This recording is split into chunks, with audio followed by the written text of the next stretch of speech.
Go ahead. All right, what we're going to do here, these are called power bags.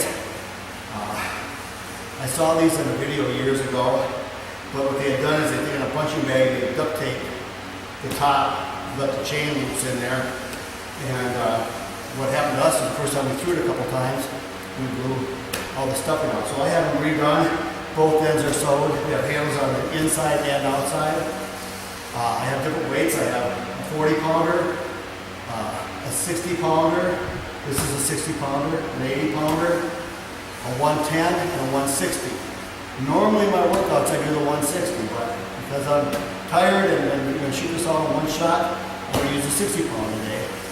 Idea is to keep the bag off the ground, full range of motion. Most people don't either do one or they do the other, or some they do both. So what we're going to do first is a Russian twist. So what I want to do is get in here, get this guy off the ground, then we'll side, side, to side, to side, to side, to side, all the way touching the knee, every time, touching the knee. So that's the side to side one. Next, it's called the three-way. I'm going to bring your bag up, keep it off the ground, I'm going to bring it down, up to a shoulder, down, up to my chin, down, up to a shoulder. Idea is to keep the bag off the ground as we do it. So it looks like this. Shoulder, down, chin, down, shoulder, down, chin, down, shoulder, down, chin down, shoulder down. So you can ask my clients that I train how physically demanding that is. Just moving the little 40 pounder is too much for most people. But again, powerlifting builds a strong core, but it just doesn't do enough to keep it extra strong. So to get it the most I can get out of my core, this is all my additional stuff. So we're gonna move on now to the next things. Go ahead. All right, we're gonna go back to some rolling here. We did the ab dolly, which is a pretty stable one, and only one we did with this one, you can see how unstable it was, and it's very unstable. It likes to rock around a little bit. Now one of the problems that people do when they do ab rollers is they bend their arms so that it looks like this, which is pretty easy to do, and then they don't touch. They get to about here, and then stop.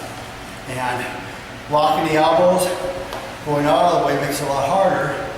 And then we hold it for a 1 or 2 count, it makes it even more difficult. I'm going to do 2 or 3 with this one.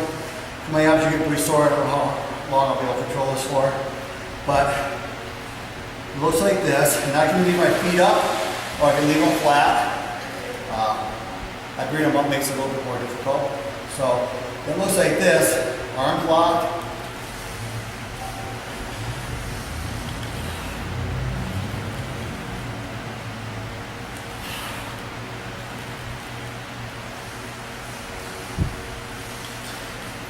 The big version of it. The little version is these. I got this one for $2.49 at a thrift store. Every time I go to the thrift store, I find these for $1.50 on up. They have one that has foam handles. A little bit different, lower to the floor. Not quite as wobbly as that. That's a little bit thicker base. But the same principles apply. And that's that we have straight arms and that we touch all the way. Now I've been doing these for a long time. And I caught myself a few weeks ago as I wanted to slow down and really see how I was doing them. But I was about 1 inch off the floor with my body. And now even having a big stomach, that's not okay. No matter what size your stomach is, you should have a core that can touch and then hold it out. So again, locking our elbows, up here rocking.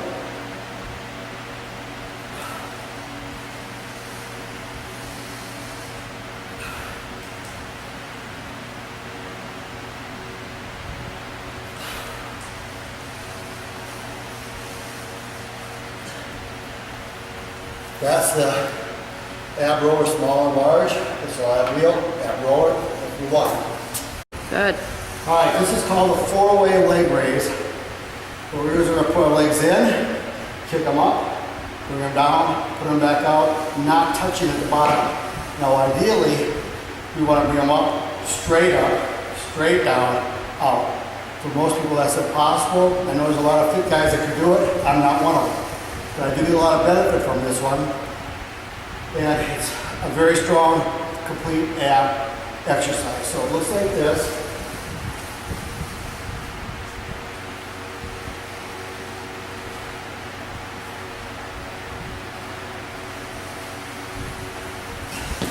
That's a 4-way.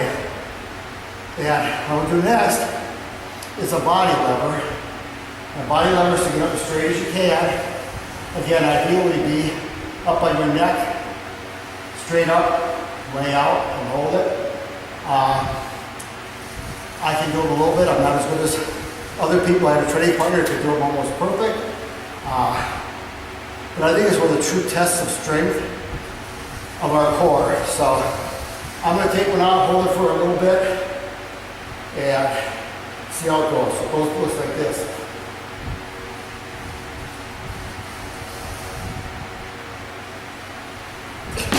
See how my butt started collapsing?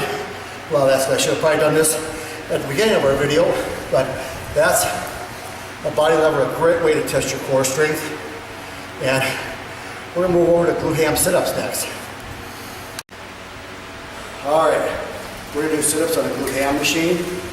I know it's more for the hamstrings, but we have found the range of motion on here to be good. I like it better because of the padding than a Roman chair. Looks like this, we'll hook our feet in, and this allows us to open up again. I'm going to open up as far as my back allows me to. I've had people that almost touch their head to the base behind us. I'm not one of them. We also want to make sure that we're not using our head to do the lifting. Our head should be back, we should be dragging it. It's equivalent of a 16-pound, 15 or 16-pound bowling ball. Some people say I've got a big enough head to make it a 20. I'm not sure if that's true, but it does make the work harder. So here we go, it looks like this.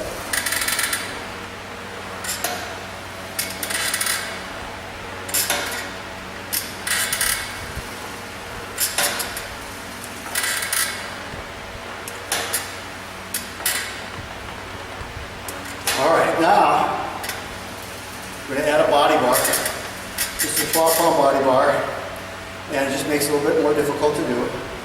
So I'm going to slide it behind your head, arms over it. Same thing. Now I don't want to be jerking with this, and I don't want my head to be overly forward, even though this is going to pull for a little bit. And it looks like this.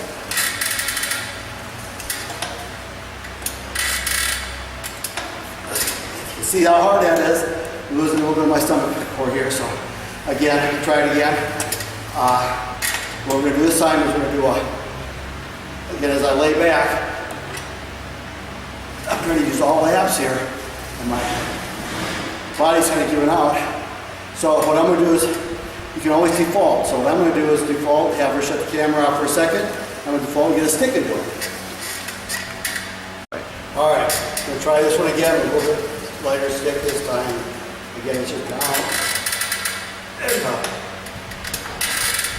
Now I could also do a twist. So I could do down, twist, twist. You can also go down here. Twist, up, twist, up. You can see already that's my abs recovery. So I'll sit there, we'll break here. Now we're going to do another one. And I'm just going to do one of them. It's going to be a twist and a twist. So again, it's going to be down, twist, twist, down, twist, twist. And that are all the exercises you can do on here. This is so hard. When you're locked in there, you're opening those ab walls up all the way back. And they're stretched beyond what they normally stretch to. Adding any weight. And we've actually worked up to a 20-pound body bar when it's just part of our workout. Today I only had a 12-pound body bar, and after doing 30 other exercises, I probably budget. So when the abs get tired, you can see how important they are in everything we do, because when your abs go, your body goes. So we're going to move on and do a couple other things here.